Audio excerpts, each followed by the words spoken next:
Hello everyone welcome back you all. So students आम देखुले AEC Odia जेहेतु exam आमर रही एप्रिल 2 रे उत्कल यूनिवर्सिटी सो दैट आम एईसी ओडिया रिविजन क्लास करुले। या पूर्व तो मुझे एक मार्क आप सहित डिस्कसन कर दी वन शॉट क्लास रे। एबे आम 2 नंबर विशिष्ट प्रश्न गुड़ा डिस्कसन करवा कौन सब हाईली प्रोबेबल 2 मार्क क्वेश्चन अच्छे सब आपको कहबी। एंड जब एति पढ़ुन देन यूनिट 1 बस एति पढ़दे हो टेंशन नबार ना। ओके चलते स्टार्ट करवा।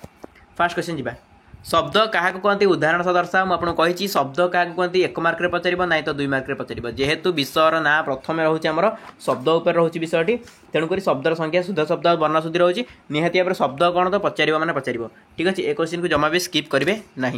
जी आंसर देखा अर्थ प्रदान करथिबा गोटे वर्ण किंबा वर्णर समष्टि को शब्द कहुए।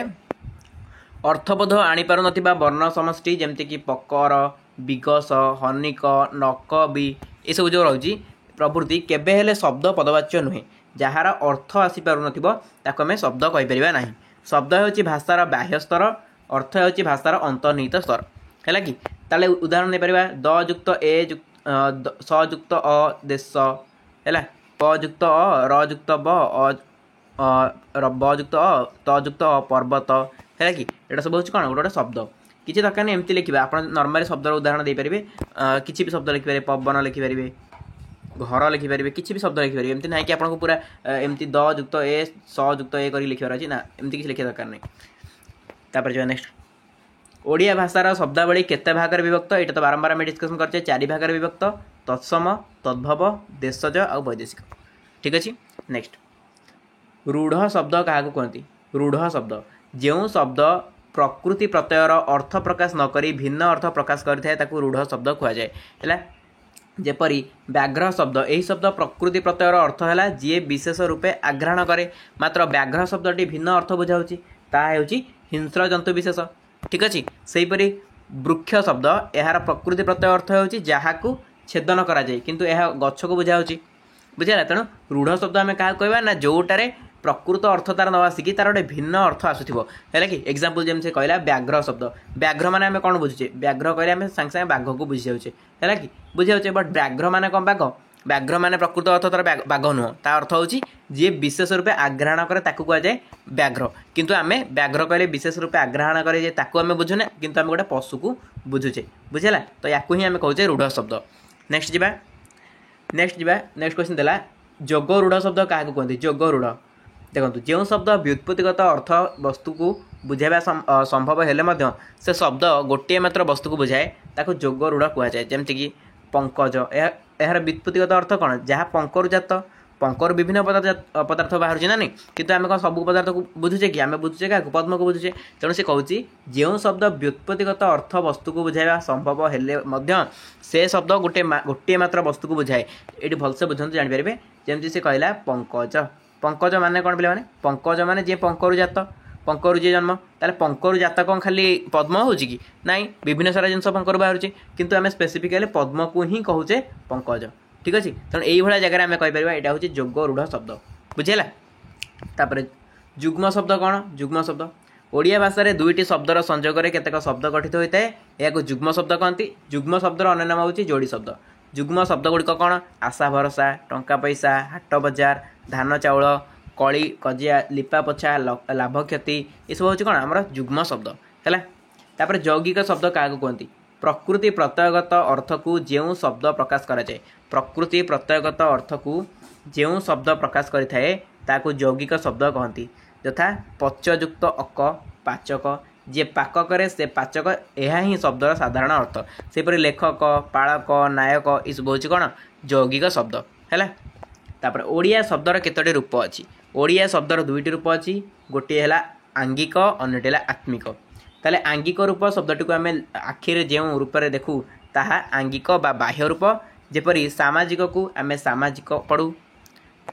आत्मिक रूप कौन प्रत्येक शब्द सृष्टि पछरे किसी कारण बा अर्थ रही शब्दर व्युत्पत्ति और अर्थ यार आत्मिक रूप जेपरी सामाजिक समाज युक्त इक अर्थात मनीष गोष्ठीगत भाव में जो विचार ग्रहण करे ताको आम कही था है। तो पे गोटे टोटाल एक्सप्लेनेशन दौनी कहीं ये मुझे टोटाल एक्सप्लेन करी आम सबुतिक क्वेश्चन को शेष कर ना है। एक्सप्लेनेशन मुझे अलरेडी कर सारी तो एक्सप्लेनेशन क्लास आप देखिए जानीपारे यही ओडिया प्ले लिस्ट अच्छी है यूनिट 1 टोटाल एक्सप्लेनेशन करी जस्ट आपको क्वेश्चन आंसर डिस्कसन करुँच जो टिके आपको एक्सप्लेनेसन टिके दे दूँ बट ये आप भावे सब टोटाल मुझे एक्सप्लेन करी देन ये पॉसिबल नुहे ये रिविजन करुचे बुझे तो एक्सप्लेनेसन जहाँ दरकार से प्ले लिस्ट जाकि क्लास देख जापर। अच्छा वचन क्या कहते जहाद्वारा वस्तु बा प्राणीर संख्या गणना करी हुए ताहाको कहुए वचन। ओडिया भाषा आम दुईटी वचन अच्छी गोटे एक वचन आउ गोटे बहुवचन। पुरुष जात्री कविंकर स्त्रीलिंग शब्द कौन पुरुष जात्री आउ कवि पुरुष जात्री रही नारी जात्री कवि रही नारी कवि।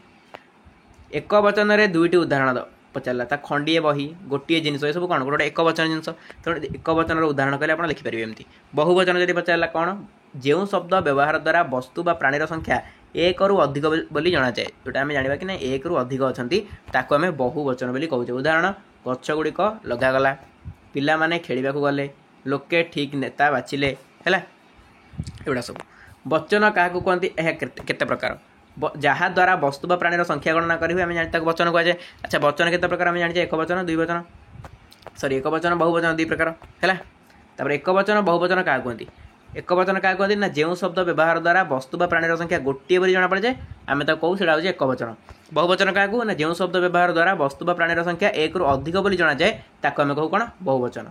ठीक अच्छे नेक्स्ट पुरुष को केते भाग में विभक्त कराई आम जाने तीन भाग में गोटे प्रथम पुरुष द्वितीय पुरुष आउ तृतीय पुरुष बुझेगा। नेक्स्ट बेंगर दुईटी शब्द लेख बेंगर जोटा कि भेक मंडूक दरदूर है। अग्निर दुईटी शब्द प्रति शब्द है अनल चित्रभानु। हरि शब्दर दुईटी विष्णु आउ श्रीकृष्ण सेमती कुंभीर शब्दर पिंग चक्षु मगर तापर शंकुमुख।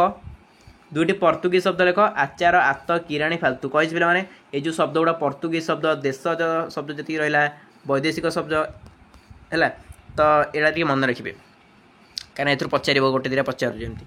दुईटी समचारित भिन्नार्थबोधक शब्दर अर्थ लेख देखो कूल कूल या अर्थ सब लिखु कौन हम कूल कौन हर्षकार कूल वंश दीर्घकार कूल है नदी तट सेमती अनिल कौन हर्षकार है पवन दीर्घकार है जहाँ नील नुहे। ठीक अच्छे नेक्स्ट वेरी वेरी इंपोर्टेंट स्वर संधि क्या कहते यार उदाहरण सह लेख। परस्पर सन्निहित पूर्वपदर शेष वर्ण परपदर आद्य वर्णर मिलन को संधि कहती। दुईटी स्वर वर्णर मिलन द्वारा जो संधि हुए आम स्वर संधि बोली कही था। तो आम नॉर्मली जाने स्वर संधि आम संधि क्या कहुए परस्पर सन्निहित दुईटी पदर शेष वर्ण सॉरी पूर्वपदर शेष वर्ण आम पूर्वपद देखो ये देखो यहीटारे गुण युक्त अक्षर गुणाक्षर देखाई तो यहाँ पूर्वपद यहाँ परपद ताले पूर्वपदर शेष वर्ण माने कौन ये जो अण अ आसला ये तापर माने कौन अ आस साउंडटा तो परपदर प्रथम वर्ण परपदर प्रथम वर्ण कहले ये अ है ये भी अ आसला तो अयुक्त अ समान आ से देखो गुणाकार गुणाक्षर है गुणा ये आसला गुणाक्षर बुझीगला। तो यहाँ है आपंकर कौन संधि क्या कहुए कि स्वर संधि मिलन स्वर संधि आम क्या कहे ना दुईटी स्वर वर्णर मिलन जब घटुची ये स्वर वर्ण ये गुण अ आसला से अ आसला तो दुटा स्वर वर्ण ना नहीं तो ये दुटा मिलन जब घटुची आम कह स्वर संधि है। तो आप कहे तो न अच्छी ये तो व्यंजन संधि ये तो अ अच्छी ये तो स्वर संधि ना साउंडटा देखिए है साउंडटा ये कौन लिखाई से देखिए साउंडटा देखिए अण कहले कौन अ आसूँ ये अ अक्षर कहले कौन अ आसूँ बुझेगा तेणु साउंडटा देखिए। तो उदाहरण दीटा दिखाई स्वर संधि तापर व्यंजन संधि क्या कहुए सिंपल सेमती परस्पर सन्निहित व्यंजन वर्णर सहित स्वर कि व्यंजन वर्णर मिलन को व्यंजन संधि कहुए। दिग्युक्त अंत दिगंत उजुक्त छेद उच्छेद आ दिग्युक्त अंबर दिगंबर। दुईटी विसर्ग संधि उदाहरण दबा पदर पदर रस स्थान विसर्ग हुए उदाहरण नियुक्त धन निर्धन पुनःयुक्त उक्ति पुनरुक्ति नियुक्त चय निश्चय दुब्बयुक्त चिंता दुष्युक्त चिंता दुश्चिंता दुब्बयुक्त चिंता बोधे भूल लिखाई देखिए टी आप कौन हम एक्चुअल दुश्चिंतार संधिटा कौन गोटे देखिए। शब्द गठन धारा आम क्यों क्यों शब्द को नहीं था क्यों क्यों शब्द को आम नहीं था शब्द गठन धारा आम प्रतिशब्द समचारित शब्द विपरीत बोधक शब्द समार्थबोधक शब्द ये सब आम नहीं था। चारोटी तत्सम शब्द लिखा तत्सम शब्द आराम से लिखिपारे नदी ग्राहक गोष्ठी घृत चारोटी देश शब्द एंडुरी कोरड़ कुटा काकरा खाकरा झाटुआ खपरा ये सब रोचे कौन देश शब्द निहाती पे वेरी वेरी इंपोर्टेंट पचार मैंने पचार एक मार्क हो कि 2 मार्क हो निहाती पचार जो तत्सम तद्भव देशज वैदेशिक शब्द भितर निहाती भाव पचार तेणु भल भाव मन रखी जी। चारोटी तद्भव शब्द कहला नई गराख घी नहर तापर चारोटी वैदेशिक शब्द है आईन कुर्ता अर्डरली अख्तियार देशज समार्थबोधक शब्दटी है चिकुर बाड़ है तो ये सब रोचे आपंकर 4 प्रकार शब्द। तो एथुरु निहाती पचारुछि देखुछि बहुत सारा यूनिवर्सिटी एग्जाम है से पचार तेणु आप जिन प्रति ध्यान देवे ये था टोटाल यूनिट 1 रो आम देखिए selected 2 mark question then 5 mark question भी आम बहुत शीघ्र देखा सबुतिक धीरे धीरे मुझे कवर करी डोंट वरी चलते ये क्लास को एटेंड करवा देखा आप सहित नेक्स्ट एंड फ्रेश क्लास रे आ हाँ ये पीडीएफ टेलीग्राम रे भी अपलोड हो डिस्क्रिप्शन बॉक्स में लिंक अच्छी जो जॉइन करना क्लिक कर जॉइन कर चलते ये क्लास को एटेंड करवा थैंक यू सो मच।